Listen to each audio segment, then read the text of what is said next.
प्रदेश Congress committee के प्रवक्ता advocate Laxmikant Sharma के आवास पर कांग्रेस की पूर्व अध्यक्षा कुमारी शैलजा और पूर्व मंत्री कैप्टन अजय यादव पहुंचे। इस मौके पर बड़ी संख्या में कांग्रेस के समर्थक और पंडित लक्ष्मीकांत शर्मा के दोस्त मित्र मौजूद रहे। कांग्रेस के दोनों नेताओं ने लक्ष्मीकांत शर्मा के आवास पर पत्रकारों से बातचीत में कहा कि देश की जनता भाजपा के शासन से तंग आ चुकी है और जल्द बदलाव चाहती है।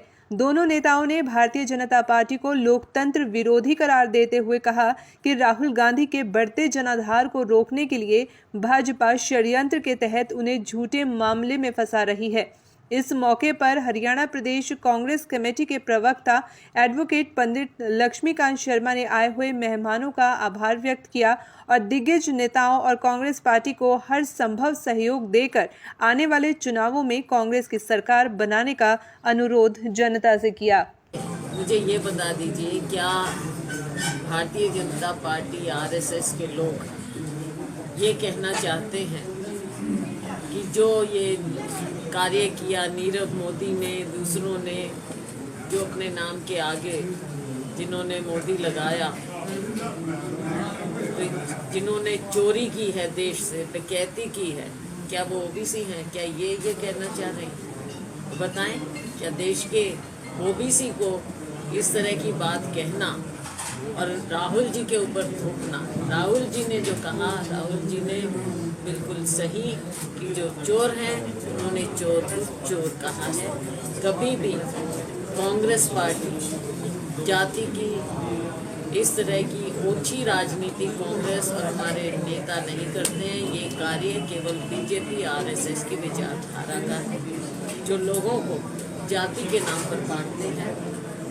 ये जो कोशिश कर रहे हैं कि इस तरह का जहर फैलाएं राहुल जी के खिलाफ, आप देख लेंगे कि आने वाले समय में ये इनको उल्टा पड़ेगा। राहुल गांधी किस रास्ता रहती है, इसको क्या साजिश है?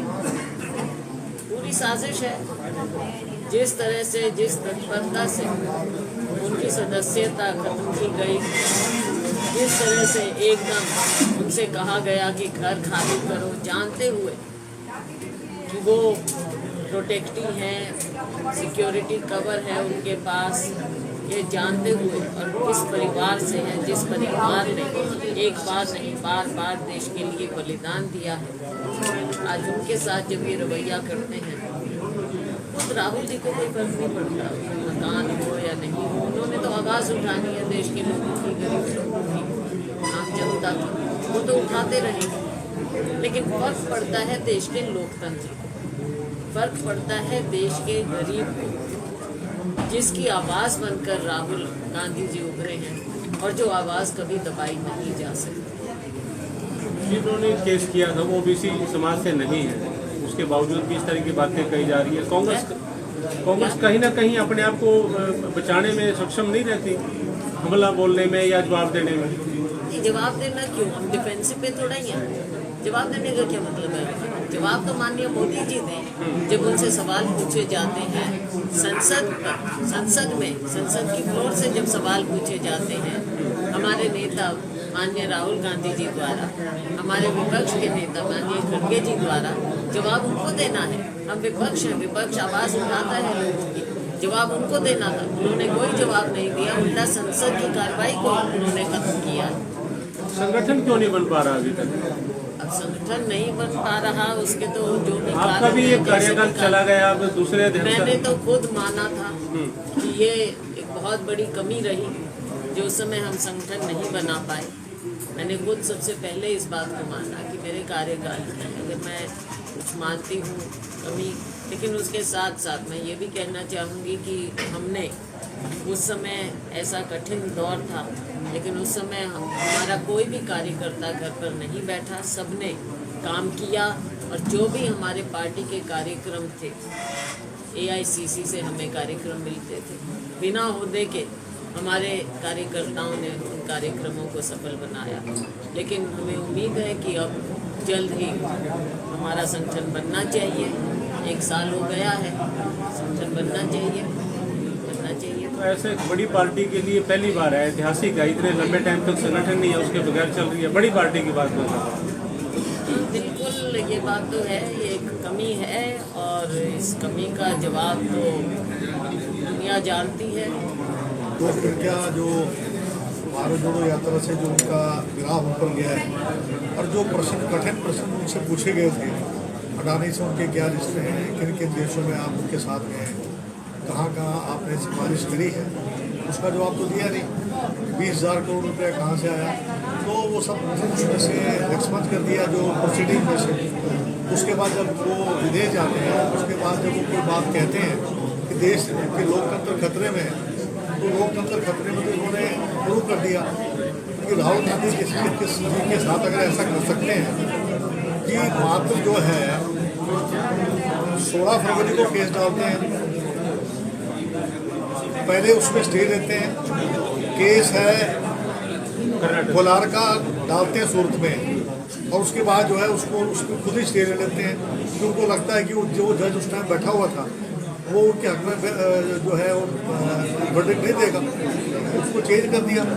जब चेंज हो गया, जब राहुल जी ने कोई बयान दिया और उनको पता लगा कि जो अब जज बैठा हुआ है वो उनके मुताबिक जो है वर्डिक्ट देगा, तो वहाँ पर केस डाल दिया और 23 तारीख को उनकी सदस्यता जो ख़त्म करते हैं और 24 को स्पीकर जो है उनकी सदस्यता खत्म कर देते हैं, जबकि 1 महीने का समय था।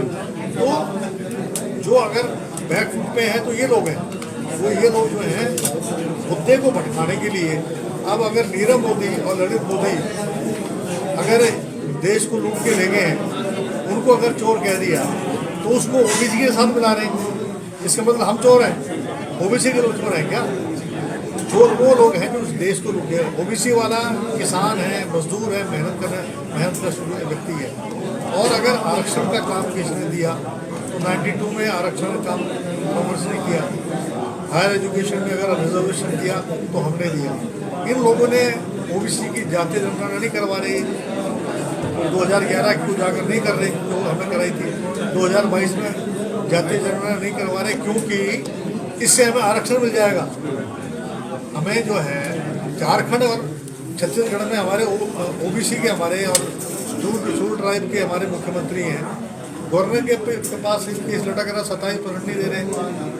मध्य प्रदेश में 27 से 14% कम कर दिया, तो ये कब से हितैषी हो गए ओबीसी के? मेरा ये कहना है कि हमने जो ये कन्वेंशन किया है उसमें हमने ये बताया है कि हम लोग क्या हम करेंगे आने वाले समय। हम कास्ट सेंसस, हमारा स्टैंड क्लियर है, कास्ट सेंसस हम करवाएंगे। 33% जो महिलाओं का आरक्षण है उसमें एसटी, ओबीसी, माइनॉरिटी को जगह देंगे हम उसी अनुपात में। फिर ओबीसी का डिपार्टमेंट बनाएंगे, काउंसिल बनाएंगे जो कांग्रेस प्रेसिडेंट को समय समय पर जो है वो देंगे। तो बहुत सारे मुद्दे आज हमने वहाँ बताए हैं। तो मेरे कहने का मकसद ये है, अगर कोई भला कर सकता है ओबीसी का तो कांग्रेस कर सकती है। ये केवल अगर शोषण कर सकते हैं, पंचायती राज में 8% आरक्षण दिया हमें, कहाँ का न्याय है? क्या कहेंगे जी? देखिए, आज बहन कुमारी शैलजा जी जो अखिल भारतीय कांग्रेस कमेटी की महासचिव हैं, पूर्व केंद्रीय मंत्री हैं, पूर्व अध्यक्ष हरियाणा प्रदेश कांग्रेस कमेटी की, वो मेरे कार्यालय पर आई थी। तो मेरा क्या है, तो सब जनता का कार्यालय सब साथियों का कार्यालय है, और मैं हमेशा कहता रहा हूँ कि मैं खुद में कुछ नहीं, एक कोऑपरेटिव व्यक्ति हूँ जो साथियों के सहयोग से हूँ जितना भी हूँ। तो उन साथियों के अभिवादन के लिए मेरे पास शब्द नहीं। और बहन शैलजा जी, क्योंकि कल शाम को ही थोड़ी सी बात हुई थी चाय के प्रोग्राम के लिए, उसमें से उन्होंने समय दे करके यहाँ साथियों से मिलना किया, साथियों से मुलाकात की, तो मैं उनका भी, बहन शैलजा जी का भी धन्यवाद करता हूँ। कैप्टन अजय यादव जी यहाँ पर आए, उनका धन्यवाद करता हूँ। भाई सुरेश गुप्ता जी और भाई रामकिशन जी, कार्यकारी अध्यक्ष दोनों यहाँ पर आए, उनका भी मैं अभिनंदन करता हूँ, स्वागत किया, उनका धन्यवाद भी करता हूँ। और साथ ही जिन साथियों ने आज यहाँ एक छोटे से बुलावे के ऊपर, मैं छोटा सा बुलावा की एक बड़ी चीज़ होती है कि एक व्हाट्सएप संदेश के ऊपर जिन साथियों ने यहाँ पर आकर के मेरा हौसला बढ़ाया है, मुझे प्यार दिया, मुझे आशीर्वाद दिया, मेरा सहयोग किया। और नेताओं की नज़रों में देखिए, किसी भी व्यक्ति की जो मान सम्मान की बात होती है, वो कहते हैं कि राजनीति में सर की गिनती होती है। तो जिस तरीके से छोटे से बुलावे पर एक छोटे से संदेश में साथियों ने यहाँ पर आकर के मेरे सर को ऊंचा किया है नेताओं की नज़रों में, और नेताओं का सम्मान किया है। मैं तमाम साथियों का दिल से आभार करता हूँ, धन्यवाद करता हूँ। और आप लोगों के माध्यम से पूरे इलाका की जनता को, पूरे हल्के की जनता को, कुरुक्षेत्र की जनता को मैं ये विश्वास पहले भी दिलाता रहा हूँ और उस पर परमपिता परमात्मा ने मुझे शक्ति भी दी है कि मैं उस विश्वास पर खरा उतरता रहा हूँ। फिर मैं आपके माध्यम से यहाँ पर सब साथियों से वादा करता हूँ, कुरुक्षेत्र के हल्के से वादा करता हूँ कि जो भी जिम्मेदारी मुझे मिलेगी या जनता के सहयोग में जो भी मुझसे बन पड़ेगा, किसी भी व्यक्ति की, किसी भी समुदाय की, किसी भी जाति की, किसी भी धर्म की, मैं हर तरीके से, हर प्रकार से सदा मदद करता रहा हूँ और करता रहूँगा, सदा तैयार हूँ।